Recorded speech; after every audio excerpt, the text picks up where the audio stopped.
ఇది క్రైస్తవుల పండుగ కాదు, ఇది సర్వ మానవాళి పండుగ.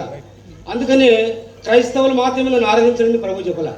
నిన్ను వల్ల నీ పొరుగువాడిని ప్రేమించండి అని చెప్పాడు. రెడ్డిబాబు రాజకుమార్ గారు బాగా చెప్పారు. నిన్ను వల్ల నీ పొరుగువాడిని. ఒక తండ్రికి 4 కొడుకులు. ఒకడు నేను టీచర్ని అవుతాను డాడీ అంటాడు, ఈయనకి ఇష్టం ఉండదు తండ్రికి. ఇంకొక కుమారుడు నేను కలెక్టర్ అవుతాను డాడీ అంటాడు, ఇష్టం ఉండదు తండ్రికి.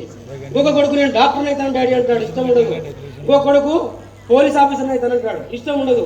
అయినా సరే మళ్ళీ వదిలిపెడతాడు, మీ ఇష్టం ఏదన్నా మీరు అవ్వండి అంటాడు. అది తండ్రి యొక్క బాధ్యత.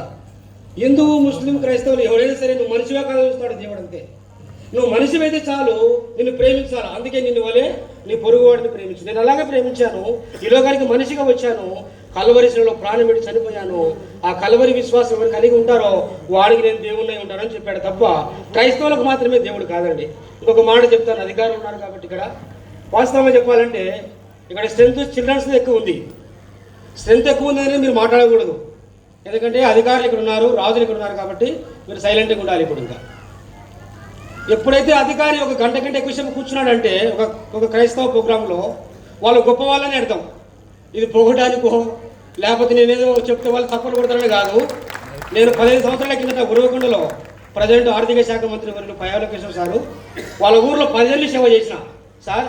మీరు ఖచ్చితంగా వచ్చి మీటింగ్ అయ్యేంత వరకు కూర్చోాలి. మీరు కూర్చొని మీరు బైబిల్ చదివి, నిజంగా మీరు బైబిల్ చదివి మీరు ప్రార్థన చేసిపోతేనే అప్పుడు మీరు మాకు తండ్రి లాంటి వాళ్ళు అవుతారు తప్ప లేకపోతే హిందువులకు మాత్రమే అవుతారు సార్ అంటే, లేదు లేదు డేవిడ్ నువ్వు ఏర్పాటు చేయి, ఖచ్చితంగా వస్తాడు. ఉరవకొండలో అందరినీ కలిపి 2017 నేను పెడితే ఆయన అయిపోయేంత వరకు కూర్చున్నాడు. ఎమ్మెల్సీ క్యాబినెట్ ర్యాంక్ ఉంది ఆయనకు, చాలా బిజీ షెడ్యూల్ ఆయనకు. ఇప్పటికి ఫోన్ చేసినా సరే ఒక సాధారణమైన పాస్టర్ నేను నిజంగా చెప్తున్నాను. నేను ఒక అధికారి, ఒక రాజు, ఒక నాయకుడు ఎప్పుడు గొప్పవాడవుతాడంటే అందరినీ గౌరవించినప్పుడే. 6 గంటలకు ప్రోగ్రామ్ స్టార్ట్ అయ్యింది, 7:30 దాటిపోయింది. ఇప్పటికి ప్రశాంతంగా వాళ్ళు కూర్చున్నారంటే నిజంగా మనం అదృష్టవంతులమే. కాబట్టి ఈ సమయంలో నిజంగా నేను వాళ్ళని అభినందనలు తెలియజేస్తున్నాను. అధికారులు చాలా గొప్పవాళ్ళు. కలెక్టర్ గారికి కూడా నేను ఒక విషయాన్ని నేను చెప్తున్నాను.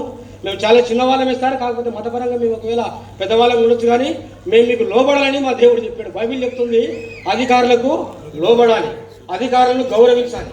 కనుక మీరు రాజులు కనుక క్రైస్తవులను ఒక తండ్రి 4గురిని పోలీస్ ఆఫీసర్ని కామన్నాడు, టీచర్ని కామన్నాడు, డాక్టర్ని కామన్నాడు, కలెక్టర్ గారిని కామన్నాడు, కానీ ఒక్కరిని కామన్నాడు ఫస్ట్ ఏమో. కానీ పిల్లలను వదులుకోలేడు కదా. కాబట్టి అధికారులు కూడా అన్ని వర్గాల ప్రజలను సాటిస్ఫై చేసుకుంటూ, ముఖ్యంగా మా క్రైస్తవులకు సంబంధించి కూడా ముస్లిం మైనారిటీస్ క్రైస్తవులు కొంచెం తక్కువగా ఉంటారు కాబట్టి మీరు మా మీద కూడా ప్రేమ చూపించి అందరినీ మీరు బాగా మేలుకరంగా నడిపించాలని. ఆ భాషల గౌరవేతనం అనే ఒక స్కీమ్ ఉండింది, దాని గురించి కన్ఫ్యూజన్ ఉంది. అది స్టేట్ లెవెల్లో ఉన్న సమస్యనే, కానీ అయితే అధికారులు కాబట్టి మీరు మా నాయకులు కాబట్టి క్రైస్తవులకు సంబంధించి ఆ విషయంలో కూడా మీరు చొరవ చూపాలని కోరుకుంటూ మిమ్మల్ని అందరినీ మేము ప్రేమిస్తూ మీ అందరికీ క్రిస్మస్ శుభాకాంక్షలు తెలియజేస్తున్నాను. Thank you all, bless you all. Thank you very much.